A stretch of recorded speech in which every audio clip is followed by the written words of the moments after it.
some pots, you'll feel gay, and everything seems to go your way. So come on, baby. Windy, windy, windy day, windy day, blustery day, as Winnie the Pooh used to say. Blustery day. Wow.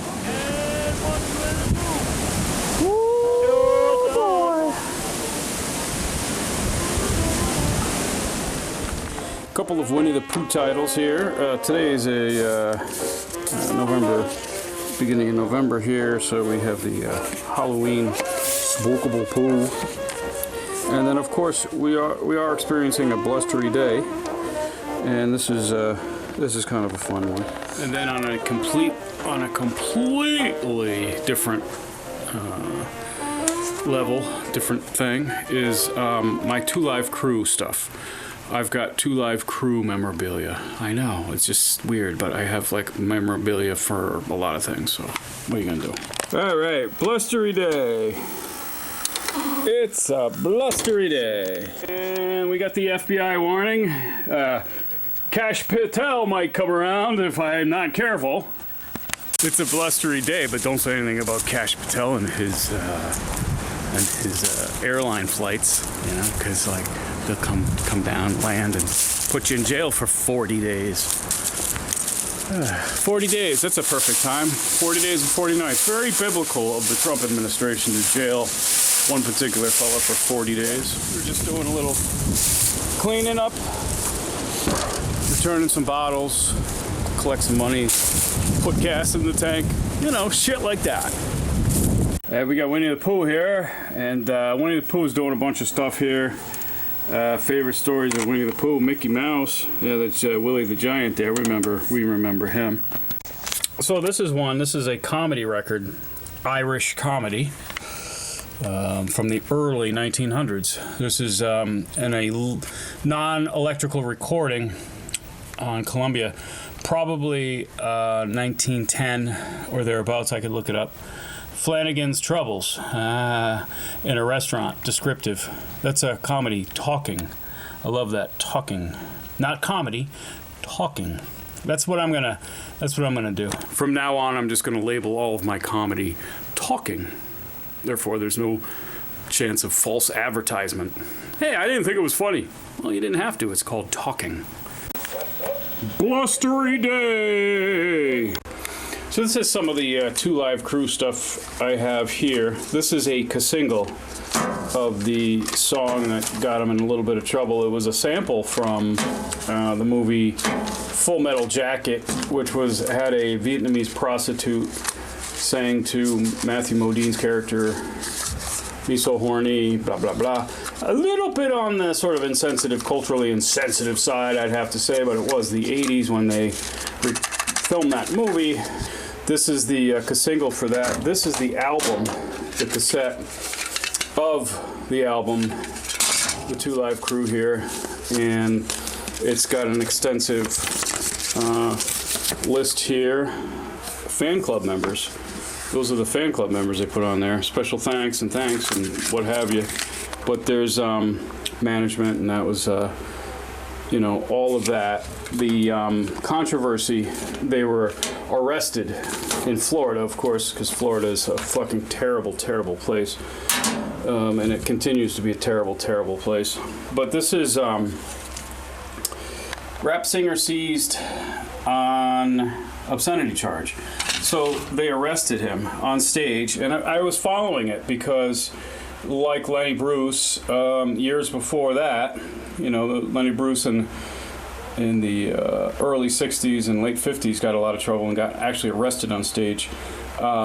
These guys got arrested for obscenity. The pretty risque, situation here. Okay, so probably not the greatest messages for young women that they had for them, but it's a matter of obscenity versus free speech, and we're dealing with a lot of that now. But this was going back to 1990. Of course, what they were doing was probably not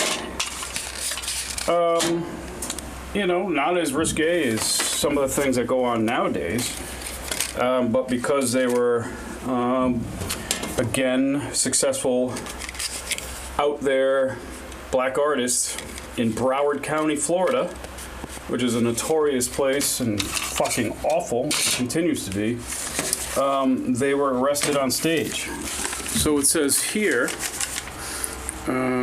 civil liberties experts and First Amendment lawyers expressed shock yesterday over a federal judge's finding in Florida that a rap album by the Miami-based group 2 Live Crew was obscene under the Supreme Court's 1973 criteria.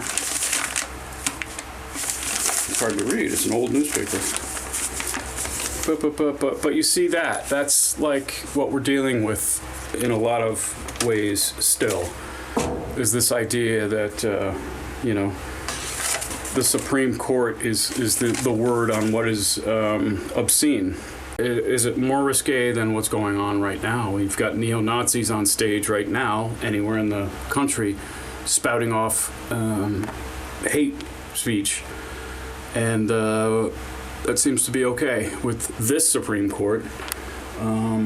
So back in 1990, this was what was happening. People were being arrested on stage. It was a big deal because it was,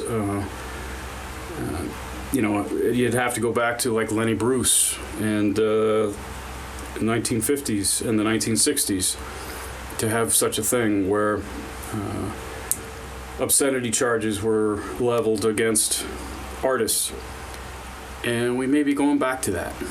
It seems altogether appropriate that two of the 3 words in their name contain 4 letters, because profanity is the hallmark of much of 2 Live Crew's material. That's the way that you're gonna start a fucking... Okay. I mean, I'm sure it goes on to like backtrack and whatever, but that's the feeling that people had.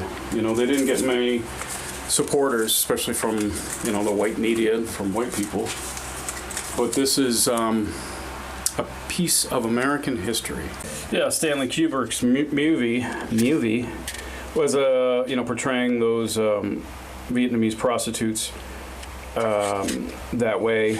And, it was a gritty thing, but what 2 Live Crew did is just sort of like turn it into a chant.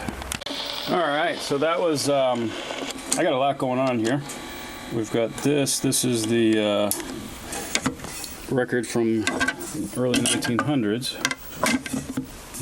My Dinah. Got that going on. Looks like I got a problem with the video cassette here.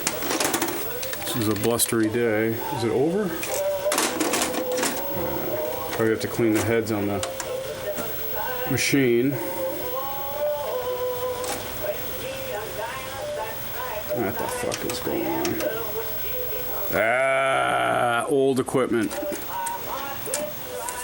Now here's something very scary that I almost don't want to say anything in case the current regime gets a fucking whiff of this.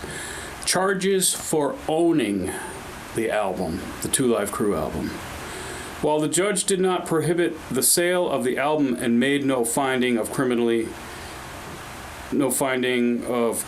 against the record company or 2 Live Crew criminality, the ruling, experts said, cleared the way for the police and the prosecutors in Broward, Dade, and Palm Beach counties to bring criminal charges against anyone who now sells the album or even possesses it in public.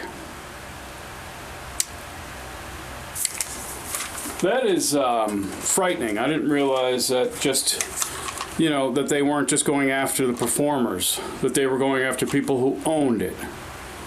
Hey everyone, that's not right. And that sounds like something pulled straight out of the fucking headlines of today.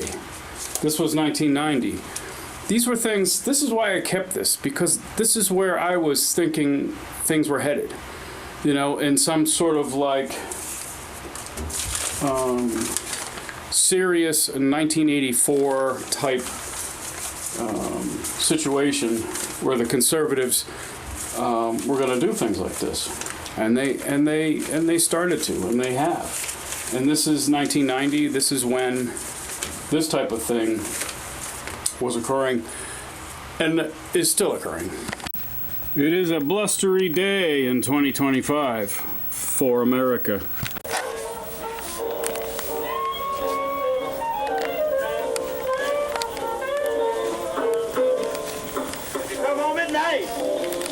I'll think just right. Don't grab your woman and start a fight.